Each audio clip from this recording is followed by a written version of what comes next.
O tema da mensagem é tempo de guerra, tempo de paz. E a gente vai estar entendendo um pouco mais sobre isso, como isso se aplica à nossa vida e como nós precisamos agir em cada um desses períodos. Amém? Todos encontraram? Eclesiastes capítulo 3. Resumindo, essa é a nossa vida, irmãos. A nossa vida, ela é feita de diferentes tempos. E o que nós precisamos não é pular as etapas ou evitar os tempos que nós passamos, mas aprender a viver em cada etapa, em cada período que Deus nos proporciona, porque para cada coisa existe um propósito. Muitas das vezes nós não entendemos, como várias coisas aconteceram na minha vida e eu demorei um bocado para entender o porquê aquilo estava acontecendo. E ora era para me proteger de alguma situação, ora era porque Deus queria que eu aprendesse com uma correção por uma decisão errada que eu tomei, mas não porque Ele é um Deus que nos pune, mas porque Ele é um Deus que quer que nós tenhamos intimidade com Ele e quer nos ensinar como um pai corrige seu filho. O pai que não corrige seu filho não o ama verdadeiramente. O pai que não instrui o seu filho, o pai que não o corrige, segundo a palavra de Deus, não o ama, porque a palavra de Deus nos diz que o pai corrige o seu filho porque o ama. Deus colocou no meu coração a vida de um rei, o rei Asa. Não sei se todos conhecem o rei Asa, mas se não me falha a memória, ele é o terceiro rei de Judá, após a divisão de Israel. E nós podemos perceber que, assim como nós estávamos falando, a vida do rei Asa, ela foi feita de tempos. Ora tempos de guerra e ora tempos de paz. E nós podemos aprender um pouco sobre a vida desse rei. Em alguns momentos da vida desse rei nós aprendemos como agir. Em alguns momentos da vida desse rei nós aprendemos como não agir. Se nós pegarmos o início do reinado do rei Asa, houve 10 anos de paz. E nesses 10 anos, o rei Asa, ele edificou suas cidades. Ele lutou contra a idolatria em Israel e preparou o seu exército. Durante 10 anos, reformas religiosas, construção de cidades fortificadas e preparação de um exército parece um pouco estranho para um tempo de paz.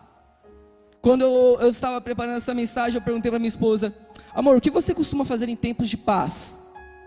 Ela no início ela não soube responder, mas aí a gente vai apertando ela, eu curto, né? Geralmente é isso que nós fazemos. Nós geralmente em tempos bons, em todas as áreas da nossa vida, seja ela profissional, seja ela espiritual, seja ela familiar, em todas as áreas da nossa vida, a nossa tendência é aproveitar o momento. Só que se nós olharmos para a história desse rei, nós vemos que a atitude dele é um pouco diferente. Porque nos seus 10 anos de paz, ele procurou, em primeiro, se fortificar. Em segundo lugar, fazer o que era certo, lutando contra a idolatria em Judá. E por último, preparando seu exército. Então, essa primeira etapa do reinado de Asa nos mostra a necessidade urgente de procurar preparação para os momentos de dificuldade. Trazendo para a nossa área espiritual, muitas vezes nós estamos em momentos de abundância, em momentos de paz com Deus, e nós não aproveitamos isso. Nós agora não estamos precisando de Deus, tratamos Deus como um número de emergência. Nós não tratamos Deus como aquele principal contato do nosso WhatsApp, ou o nosso principal contato da nossa agenda. Nós tratamos Ele como um número de emergência.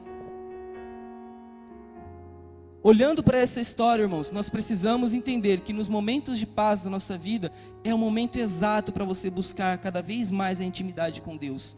Buscar fortificar a sua vida espiritual. Buscar estar preparado para os momentos de guerra. Um amigo meu que é presbítero na Assembleia de Deus, eu estava num trabalho de jovens dele, e ele disse algo que eu achei muito interessante. Nós costumamos cair no erro quando nós pensamos que nós já estamos livres dele, porque nós abaixamos a nossa guarda. Quando nós pensamos que aquilo não nos corrompe mais, quando nós pensamos que aquilo não nos atrai mais, é ali que nós podemos correr o risco de cair novamente no erro, porque nós abaixamos a nossa guarda. E isso é complicado. É interessante que muitas vezes nós vemos, como nós vamos falar aqui, né, do que fazer em momentos difíceis, mas dificilmente nós ouvimos o que fazer em momentos bons, que é buscar se preparar para os momentos ruins. Eu tinha dito aqui que o número dos soldados do rei Asa era 580 mil. E após seus 10 anos de paz, um exército se levanta para atacar Judá. O exército etíope, com aproximadamente 1 milhão de soldados. Talvez hoje a diferença numérica entre um exército não seja predominante para vencer uma batalha.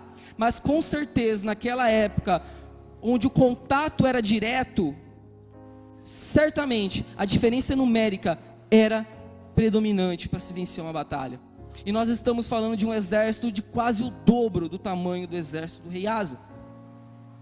E agora, no seu tempo de guerra, o rei Asa nos mostra como devemos agir em tempos de guerra.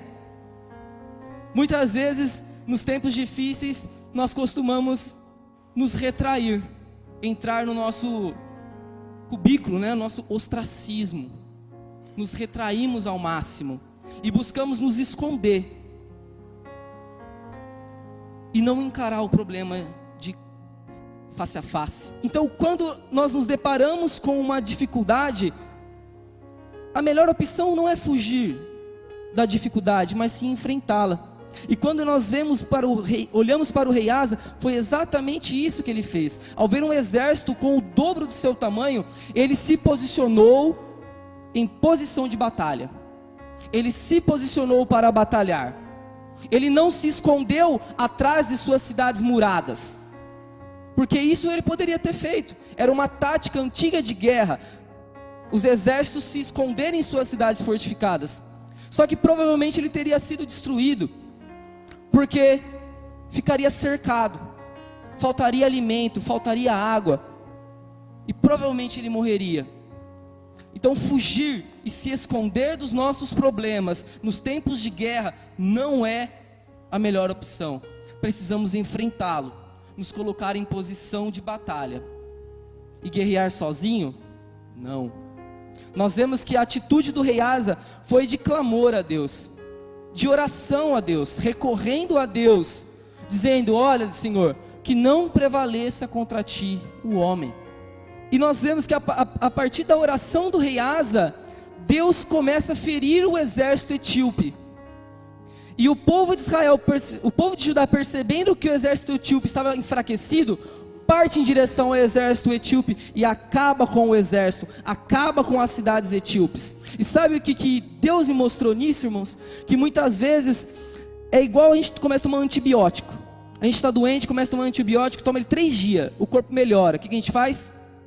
Já estou melhor, paro de tomar. Mas o médico mandou tomar 1 semana, 15 dias. Mas a gente, no 3º dia a gente para. O que acontece com a infecção? Volta, muitas vezes com resistência ao antibiótico que você estava tomando. Porque você não foi até o final, você não foi até o fim. E quando o exército de Judá percebeu que o exército de Judá estava ferido, eles não deixaram eles ir embora. Eles foram até o fim. E não só o exército, mas como também a cidade etíope foram destruídas. A história do rei Asa, ela continua. E ele começa a ter oscilações. E começa a entrar num estado de tristeza. E quando eu preparei essa mensagem, eu estava lendo a Bíblia com a minha esposa. E ela me ajudou bastante a preparar essa mensagem, irmãos. Então, homens, leiam com suas esposas, porque elas manjam de Bíblia. E eu fiquei me perguntando, né? Poxa, por que o rei Asa ficou triste? Por que o rei Asa estava tudo dando certo? Ele estava fazendo tudo certo. E do nada ele fica triste.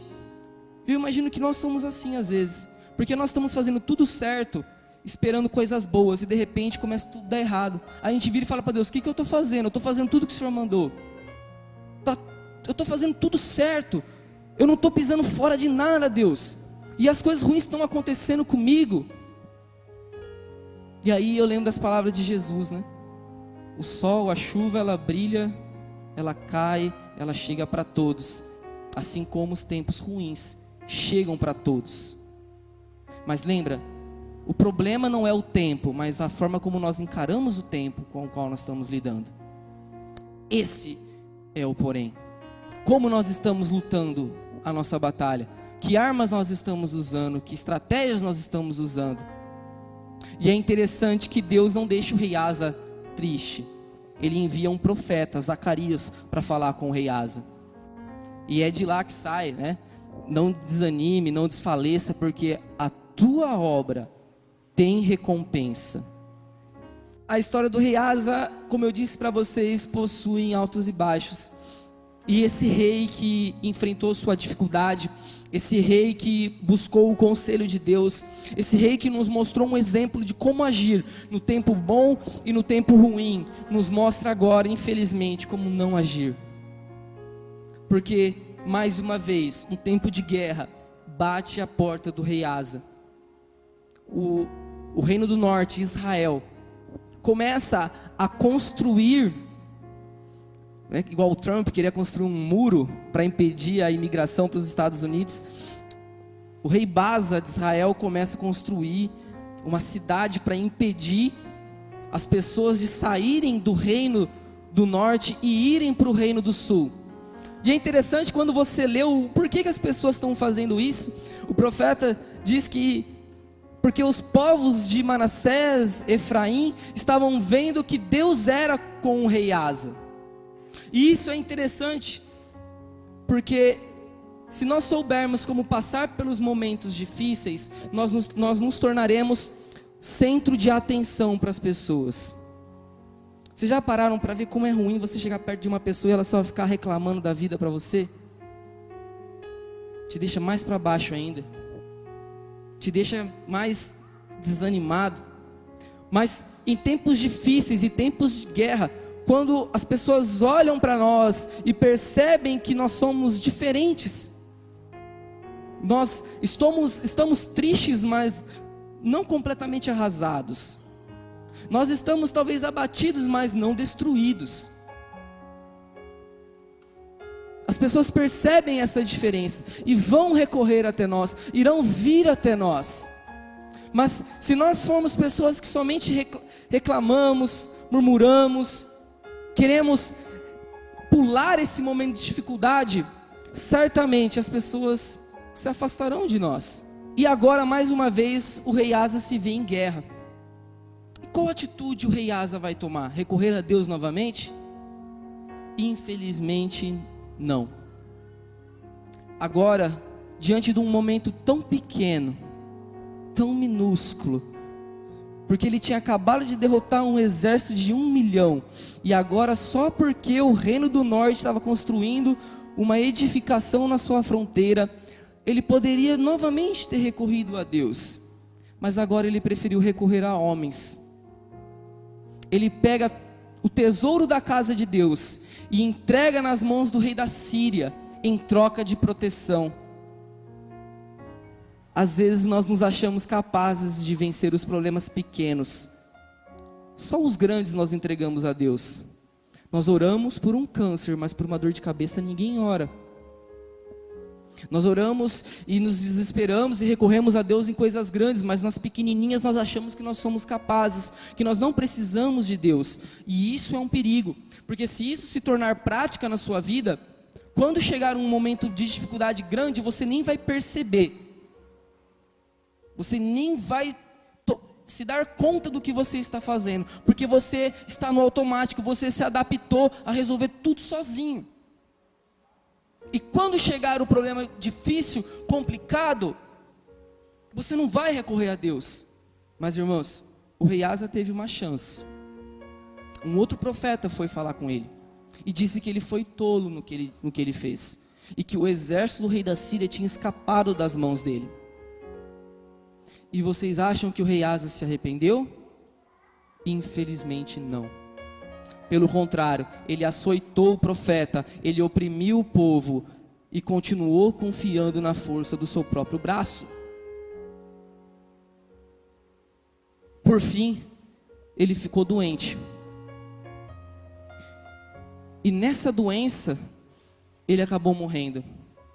E é interessante que o versículo termina, né, a parte final termina dizendo que ele não confiou no Senhor, ele preferiu confiar em médicos.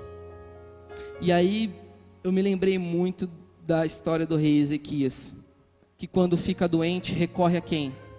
A Deus. E ganha mais 15 anos no seu reinado.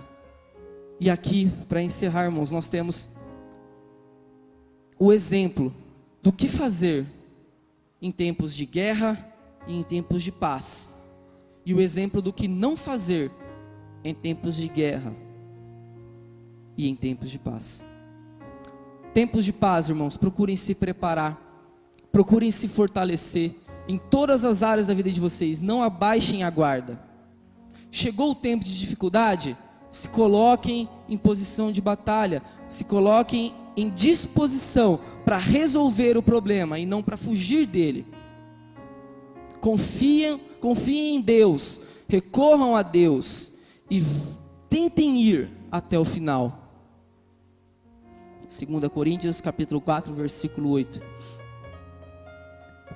E esses versículos que nós vamos ler agora, é o resultado, na verdade, é o resultado de uma vida que sabe encarar cada momento, de uma pessoa que entende as fases da vida e busca passar por cada uma delas da maneira como se deve passar. Leamos 2 Coríntios capítulo 4, versículo 8. Em tudo somos atribulados, porém não angustiados, perplexos, porém não desanimados, perseguidos, porém não desamparados, abatidos, porém não destruídos, levando sempre no corpo o morrer de Jesus, para que também a sua vida se manifeste em nosso corpo. Porque nós que vivemos, somos sempre entregues à morte por causa de Jesus, para que também a vida de Jesus se manifeste em nossa carne mortal. De modo que em nós opera a morte, mas em vós a vida. Amém? Eu não estou dizendo que você, quando passar por um momento difícil, não pode ficar triste. Você não pode ficar destruído. No momento de perseguição, você não pode, não estou dizendo que você não deve ter medo, mas que você precisa crer em Deus. Quando você talvez abrir lá a sua despensa e não tem nada, não tem nada para comer e ficar feliz. Não, não é isso. Mas é entender que Deus está cuidando de você. E que é um momento que vai passar. Eu não lembro o nome agora do filósofo, mas quando a filosofia se propõe a discutir o que é felicidade, eles não dizem que felicidade é a ausência de momentos difíceis. Porque dentro da felicidade também existem momentos difíceis. Mas o que o filósofo diz é que os momentos de dificuldade nunca superam os momentos de alegria. Talvez você está passando por um momento difícil, mas calma, o momento difícil não vai superar o momento bom que vai chegar. Saiba viver cada etapa da sua vida. Amém?